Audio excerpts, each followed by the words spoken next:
Hello everybody, I'm posting this to YouTube because I've got a fairly classic problem with my Mark IV VW Golf. Mine's a TDI ASZ engine, not that that really matters, where my one of my rear doors, this one happens to be my rear near side door, won't open.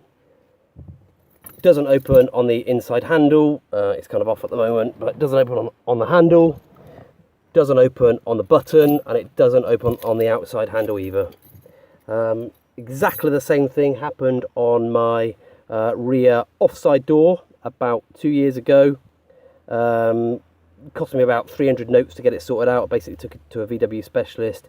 He managed to work his magic, get in the vehicle, changed the lock mechanism, which you can see here, which I'm going to do myself, and give it back to me. And when I asked how he did it, it was basically one of those trade secrets he wasn't willing to divulge. So looked on loads of forums, looked on YouTube, seen loads of other clips of all sorts of other ways of fixing it. Some people talk about shorting out some terminals in this connector block by connecting up a 12-volt drill battery. Tried that, didn't work. Some people say about basically kicking fuck of the door from the inside or the outside. That didn't work. Some people said try the handle and press the button repeatedly at the same time while you've got somebody going on the outside, while you've got somebody else kicking fuck out the door as well. Well, I've done all that, I've tried all that, didn't work. So I'm posting this because I'm not seeing anybody else do it this way, but basically in the last half hour I've managed to get my door card off and get my door open, and it's basically taken me one screwdriver and I think that's a T20 Torx Allen key. So the reason I need the T20 Torx Allen key is because down at the bottom of the door, down here, you see one white hole and a second one around the corner just there. That's where the screws are located. There was a post on YouTube that basically said the guy spent, I think it was over an hour and a half, kind of a quarter of a turn each, with I've no idea what device, but after an hour he managed to get it off. Well, using a T20 Torx Allen key took me best part of 15 seconds. So I've got both the screws out the bottom. The next thing to do is, you see these guides that go all the way along the top of the door, where you just need to be fairly careful, but pull the far side up, slide your finger in and pull it all the way up, and essentially the door just unclips. So there's those two screws, the ridge along the top. Then you'll be greeted with this cable, which just locks on there. So just peel that up and out of the way, that plastic part there. These two electrical connectors, they need to come off for the speaker and probably the electric windows. Then that just drops down on its own anyway, and essentially you just pull the door away. Some people have removed the seat, again I didn't bother. Some people have removed all this trim, again I didn't bother. So that's the door card up inside there. Other people have said they've had issues where the child lock has been on. So on this is a brand new lock that I'm going to fit. This is the child lock in the off position. Some people have said that they've taken off this, and I can't quite work out why, but they've drilled in through the body in order to make a big enough hole to expose that. Sorry, a big enough hole to expose this, and then they've got the screwdriver on the key and then given it a turn. And like I say, that's in the unlock position. When I've done this previously, when my child locks stuck on, I've just taken this off, this plastic, pulled away the trim, I put the seat, taken this seat back, and then if you're really careful, you can actually access the child lock from just inside here. You don't need to do any drilling of any bodywork. I'm fairly certain of that. So anyway, it's wet outside. You can't really, oh, there you go, there's some rain. So it's wet outside. I need to get this sorted out fairly quick, and I didn't want to go through the hassle of dropping the window, getting wet, undoing all the bolts, and then trying to get my hand or something up inside here in order to try to work out what the issue is, because I still didn't know what the problem was. So essentially what I've done, and this is the bit that you may as well just fast forward to. There's a couple of holes. So there's a hole with a grommet there, and inside there is simply the bolt for this pillar. So that's of absolutely no interest to me. The one that is of interest to me is this hole here. So inside here is a tiny hole. I'm trying, there you go. Right, so you can see that kind of angled piece. So it's currently angled at, you know, sort of 40 degrees. So you can just about see the top of it there. Well, that on here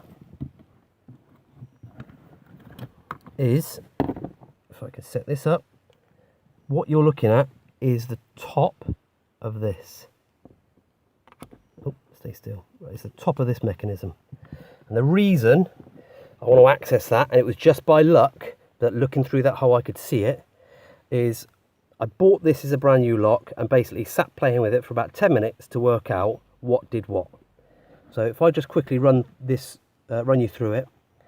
So this cable runs down inside, comes down this guide inside here, and hooks on the bottom of this arm.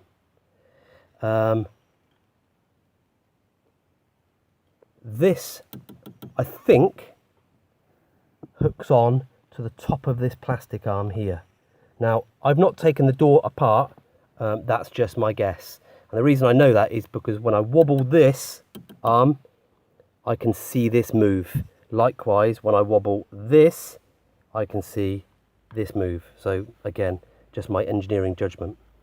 Right, on the back, this is the bit that I guess if you got your hand up inside, you'd be able to access. This hook here, and there's other clips on YouTube where you can take off the door handle, or the small block to the right of the door handle if it's your rear near side door, and you can access this. So if you got in with a small hook, you could basically open up a hole, see this bit, and then pull this to the right. Oops, pull this to the right, and that's activating the lock as such.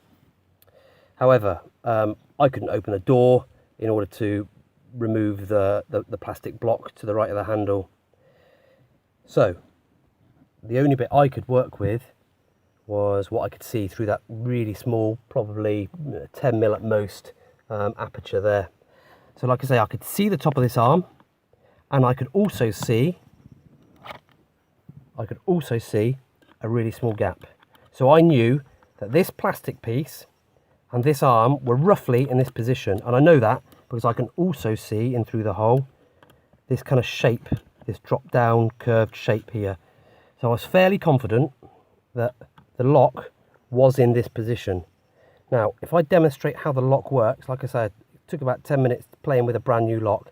This is one I got off eBay. It's about something like £15.70 delivered, so it came with a warranty, so that's good enough for me.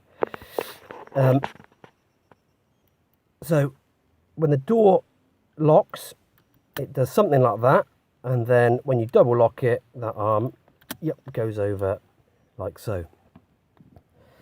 Now assume your child lock isn't on, what happens is this arm, because of this cable, if you open the door from the inside, in fact it doesn't matter if you open the door from the inside or outside, essentially the same thing occurs, but I'll show you for the example of opening it from the inside.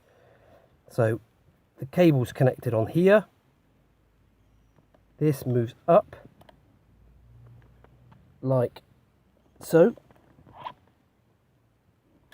hear the click, you do it again, now there's a wider gap between the plastic arm and the metal arm, watch the lock open, voila.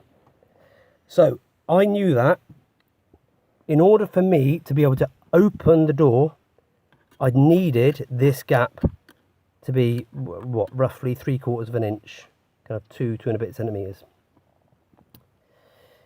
If I didn't have that gap, I knew I definitely couldn't open the lock, because it doesn't matter, just put that down again, it doesn't matter what I do, if that gap doesn't exist,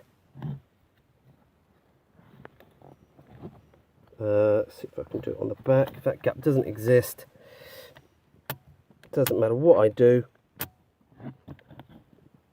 that lock is still locked. So I had to find out a way to get that in the open position, allowing me to operate either the handle on the outside or this handle to physically open the lock. So there we go, that is lock open. So inside here, like I said, I could see the top of that metal arm, and then right up next to it, you know, you can't see it now because I've moved it out of the way and I don't want to repeat the process of having to do this all over again. But if I move this down inside here, there you go, can you see that white plastic, or the sort of bottom edge of that white plastic arm? Well, that is, oops, that arm just there. So that's the edge that I can see. So I know that because of the gap that exists between that position, come on, that position and that position, right, there you are, that gap existed. Now before I started, it was a lot closer. So when I looked in through this angle, like so, I could see the metal arm, and right next to it, there's a void there at the moment, but right next to it was the plastic arm in the down position. So in order to get it up, I used this screwdriver, which was about, I don't know, 5 inches long, and about sort of 4 mil across. So it's just a pretty bog standard flat bladed screwdriver. Offered it in the hole, like so, and no more fancy than pushing it in, moving the screwdriver up, and then pushing the plastic arm all the way to the top, all the way to this position. Now it will take a little bit of fiddling about. It didn't happen straight away. Like I say, I had to fiddle about for probably about half an hour, but I did get it in that upright position. I did get it up there, as you can see. And then I grabbed hold of the cable and opened the door. Thank me later.